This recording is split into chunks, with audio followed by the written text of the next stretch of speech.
নমস্কাৰ শ্ৰদ্ধাৰ ছাৰ বাইদেউসকল। আজি মই প্ৰতিবেদন পাঠ কৰিবলৈ লৈছোঁ। প্ৰতিবেদনৰ প্ৰাক শৈশৱকালীন শিশুৰ শিক্ষা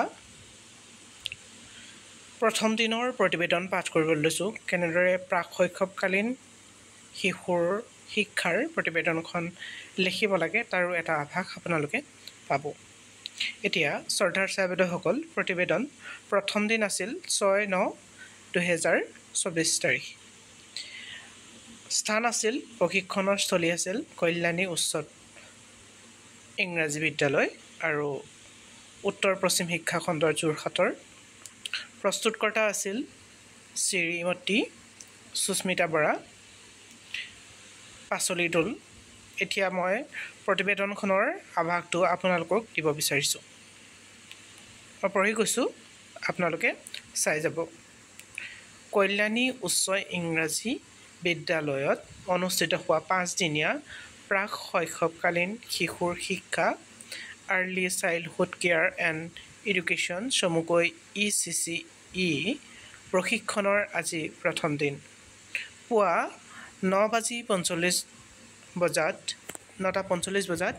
সমল ব্যক্তিদ্বয় ক্ৰমে শ্ৰী পুতুল বৰুৱা ছাৰ আৰু শ্ৰীমতী পল্লৱী ফুকন বৰঠাকুৰ বাইদেৱে সকলো প্ৰশিক্ষাৰ্থীকে সম্ভাষণ জনাই প্ৰাতঃসভাৰে দিনটোৰ কাৰ্যসূচীৰ শুভাৰম্ভ কৰে। বৰুৱা ছাৰে সকলোৰে শাৰীৰিক জড়তা দূৰ কৰিবৰ বাবে এটা লঘু ব্যায়াম কৰোৱায়।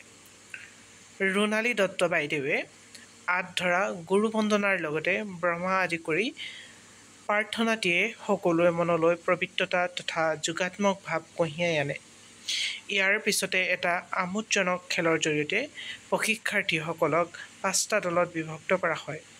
দলসমূহ ক্ৰমে মাছ, ফুল, ফল, পাচলি আৰু পৰিয়াল।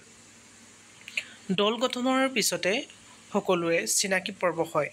চিনাকি পৰ্বৰ পিছতে সমল ব্যক্তি মহোদয়ে সকলোৰে শৈশৱ কালৰ স্মৰণীয় অভিজ্ঞতা দাঙি ধৰিবলৈ কয়।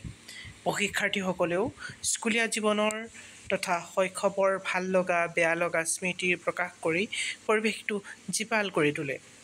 ইয়াৰ পিছতে প্ৰাক-প্ৰাথমিক বুনিয়াদী স্তৰৰ ভিত্তিত এটা ভিডিঅ' প্ৰদৰ্শন কৰা হয়। পৰৱৰ্তী সময়ত ভিডিঅ'টোক কেন্দ্ৰ কৰি প্ৰতিটো দলকে এটা ক্ৰিয়াকলাপ কৰিবলৈ দিয়া হয়। দলসমূহেও ভিডিঅ'টো সূক্ষ্মভাৱে নিৰীক্ষণ কৰি তাত দৃষ্টিগোচৰ হোৱা কাৰ্য তথা তথ্যসমূহ বিস্তৃতভাৱে দাঙি ধৰে। চাহ বিৰতিৰ অন্তত পুনৰ এটা ভিডিঅ' প্ৰদৰ্শন কৰে আৰু প্ৰাক-প্ৰাথমিক শ্ৰেণীকোঠা সজ্জিতকৰণৰ ওপৰত কিছুমান ছবি প্ৰদৰ্শন কৰে। লগতে প্ৰাক-প্ৰাথমিক স্তৰৰ শ্ৰেণীকোঠা এটা কেনেদৰে সজ্জিত কৰিব লাগে তাৰ ওপৰত দলসমূহৰ মাজত এটা ক্ৰিয়াকলাপ কৰিবলৈ দিয়া হয়। প্ৰতিটো দলেই অতি সুন্দৰকৈ আলোচ্য বিষয়ৰ ওপৰত নিজা মতামত দাঙি ধৰে। ইয়াৰ পিছতে আহাৰ বিৰতিৰ ঘোষণা কৰা হয়। আহাৰ বিৰতিৰ অন্তত সমল ব্যক্তি বৰঠাকুৰ বাইদেৱে ক শ্ৰেণীৰ সময়সূচীৰ ওপৰত আলোকপাত কৰে। ইয়াৰ পিছত অচিন্ত্য কুমাৰ শৰ্মা ছাৰে এজনী আছিল বুঢ়ী শীৰ্ষক আমোদজনক গীত এটিৰে পৰিৱেশটো ৰসাল কৰি তোলে আৰু সকলো প্ৰশিক্ষাৰ্থীয়ে গীতটো পৰিৱেশনত সক্ৰিয়ভাৱে অংশগ্ৰহণ কৰে।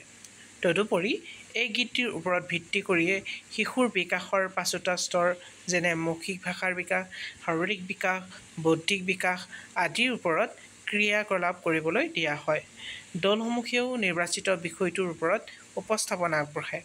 দিনটোৰ শেষ ভাগত সমল ব্যক্তি বৰুৱা বাইদেৱে শিক্ষণ সামগ্ৰীৰ সহায়ত প্ৰাক-প্ৰাথমিক স্তৰত কিদৰে আমি সাংখ্যিকতাৰ ধাৰণা গঢ়ি তুলিব পাৰোঁ সেই সম্পৰ্কে অতি মনোগ্ৰাহীকৈ আলোচনা আগবঢ়ায়। সদশেষত অসমৰ জাতীয় সংগীত পৰিৱেশনেৰে দিনটোৰ কাৰ্যসূচীৰ সফল সামৰণি পৰে। ধন্যবাদ শ্ৰদ্ধাৰ ছাৰ বাইদেউসকল। এইখনেই আছিল প্ৰতিবেদনখন। ইয়াত পাচলি সদস্য দলত কোন কোন ব্যক্তি আছিল: মেঘালী বৰপাত্ৰ গোহাঁই, নিজৰা গগৈ, পপী দত্ত, সুস্মিতা বৰা, অনুমাই দাস, অনিমা দেউৰী, গোপাল বৰা। ধন্যবাদ। যদি ভিডিঅ'টো ভাল লাগিলে লাইক কৰিব আৰু চেনেলটোলৈ যদি প্ৰথমবাৰ আহিছিলে ছাবস্ক্ৰাইব কৰিবলৈ নাপাহৰিব। Thank U.